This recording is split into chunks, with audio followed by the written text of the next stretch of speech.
जय माता की प्यारे दोस्तों, कल हमने पढ़ा वृत्रासुर के द्वारा इंद्र की पराजय। आज हम पढ़ेंगे वृत्रासुर की तपस्या। आशा है आप सब जुड़े रहेंगे। जय माँ भगवती, जय माँ भवानी, जय श्री राधेश्याम। व्यास जी कहते हैं, राजन, तपस्या के 100 वर्ष पूर्ण होने पर लोक पितामह ब्रह्मा जी हंस पर बैठकर तुरंत वहां पधारे। आकर उन्होंने कहा, त्वष्टानंदन, शांत रहो, अब ध्यान करने की आवश्यकता नहीं है, वर मांगो। वृत्रासुर अविलंबित उठकर सामने खड़ा हो गया।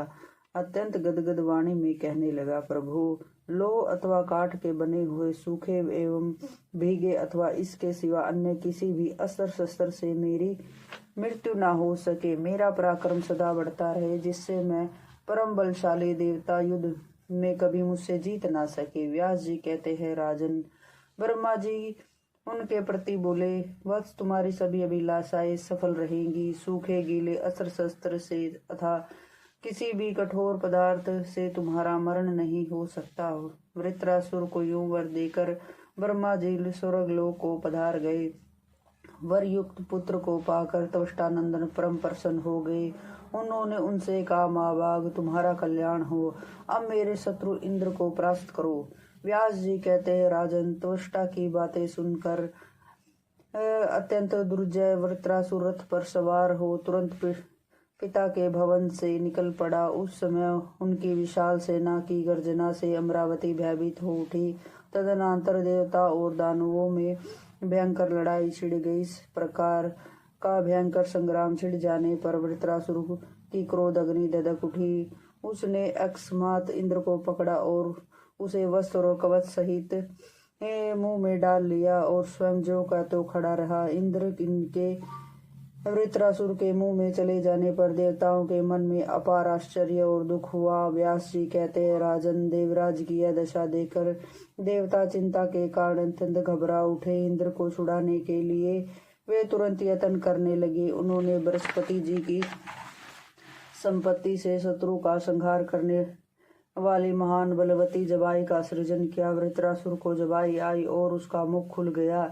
इंद्र अपने अंगों को समेट कर उनके मुख से तुरंत बाहर निकल आए। तभी से जगत में जबाई की उत्पत्ति हुई। इसके बाद फिर युद्ध आरंभ हो गया। देवता और दानवों का वह रोमांचकारी घोर संग्राम 10,000 वर्ष तक चलता रहा। वृत्रासुर की शक्ति जब अधिक बढ़ गई तब उनके तेज से फीके पड़ जाने के कारण इंद्र परास्त हो गए और फिर तो इंद्र प्रभृति सब देवता युद्ध भूमि छोड़कर भाग चले। तुरंत वृत्रासुर आए और देव सदन पर अपना अधिकार जमा लिया। व्यास जी कहते हैं, राजन, युद्ध में परास्त इंद्र आदि संपूर्ण देवता भगवान विष्णु के स्थान को प्रस्थित हुए।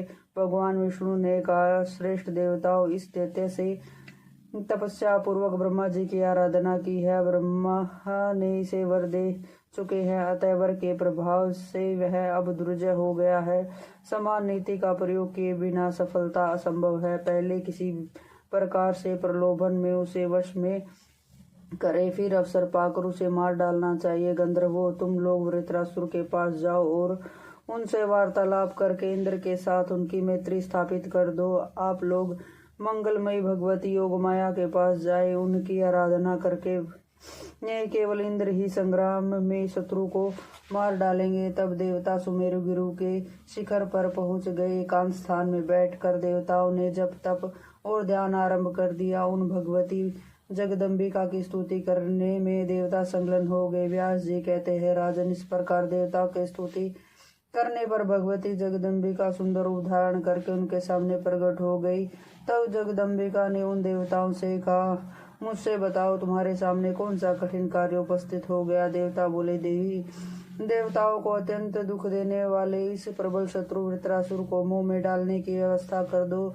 उसकी बुद्धि पर ऐसा पर्दा डाल दो कि देवताओं के प्रति विश्वास करने लग जाए। हमारे आयुधों में इतनी शक्ति निहित कर दो कि जिससे यह शत्रु मारा जा सके। व्यास जी कहते हैं, राजन, बहुत अच्छा है, ऐसा ही होगा। यह कहकर भगवती जगदम्बिका वहीं अंतर ध्यान हो गई।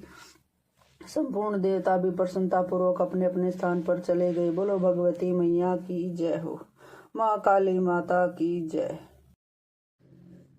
व्यास जी कहते हैं, राजन, इस प्रकार वर पाकर देवता तथा मुनि वृत्रासुर के श्रेष्ठ स्थान पर गए। उन्होंने कपट भरी बड़ी ही मधुर तथा सरल वाणी में वृत्रासुर को संधि करने के लिए प्रसन्न कर लिया। उनकी बात सुनकर वृत्र ने कहा, माँ बाघ, सूखे अस्त्र, गीले अस्त्र, पत्थर तथा भयंकर ब्रज के दिन में अथवा रात में देवताओं सहित मुझे न मारे। इस प्रकार की शर्त पर इंद्र के साथ संधि की जा सकती है। व्यास जी कहते हैं, इंद्र ने आकर सारी शर्तें स्वीकार कर ली। तब से वृत्रासुर इंद्र की सारी बातों पर विश्वास करने लगे।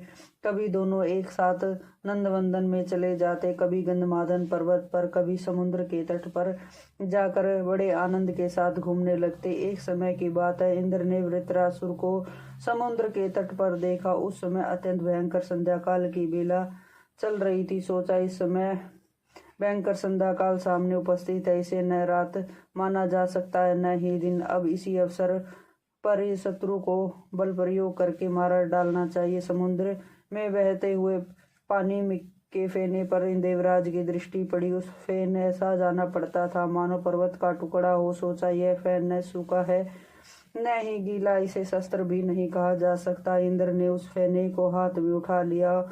उन्होंने परम शक्ति भगवती को ध्यान का लक्ष्य किया। चिंतन करने पर भगवती वहां पधारी और उन्होंने फेने में अपना अंश स्थापित कर दिया। भगवान विष्णु तो ब्रज में पहले ही प्रवेश कर चुके थे। उस ब्रज को फेने से ढक दिया गया। इंद्र ने ऐसे फेन युक्त ब्रज से वृत्त पर फेंका। उसके लगते ही ब्रज के कटे हुए पर्वत की भांति वह दानव एकाएक जमीन पर गिर पड़ा और उसी क्षण उसके प्राण प्रयाण हो गए।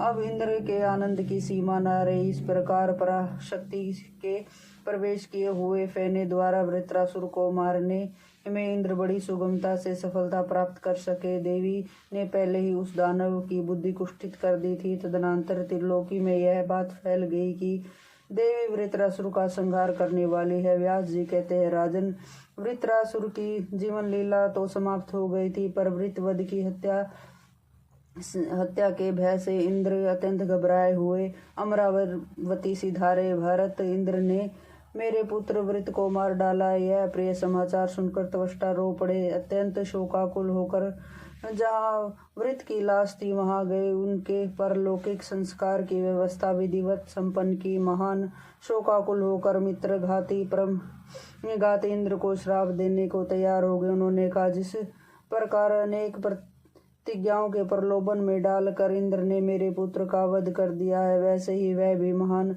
दुख का भागी होगा। वृत्रवध के बाद जब सब लोग अपने अपने स्थान पर चले गए, उस समय इंद्र का तेज बिल्कुल क्षीण हो गया।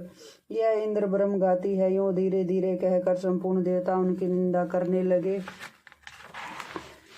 अपनी कीर्ति नष्ट करने वाली तरह तरह की बातें इंद्र भी सुनने लगे। जगत में जिनकी कीर्ति नष्ट हो गई, उस व्यक्ति के कुलिशित जीवन पर धिक्कार है। संपूर्ण सिद्धियों के घर में रहते हुए भी इंद्र के मन में शांति नहीं रही। वे सभा में बिल्कुल नहीं बैठते। यह स्थिति देखकर इंद्राणी ने उनसे पूछा, प्रभु, आपका भयानक शत्रु तो मार दिया गया है, फिर आप इतने भयभीत क्यों हो? इंद्र ने कहा, रागी, यद्यपि कोई बलवान शत्रु मेरे सामने नहीं है, तथापि ब्रह्म हत्या के भय से मैं इतना डरा हुआ हूँ कि घर में रहकर भी मुझे सुख नहीं है और न ही शांति है। क्या करूँ, कहाँ जाऊँ?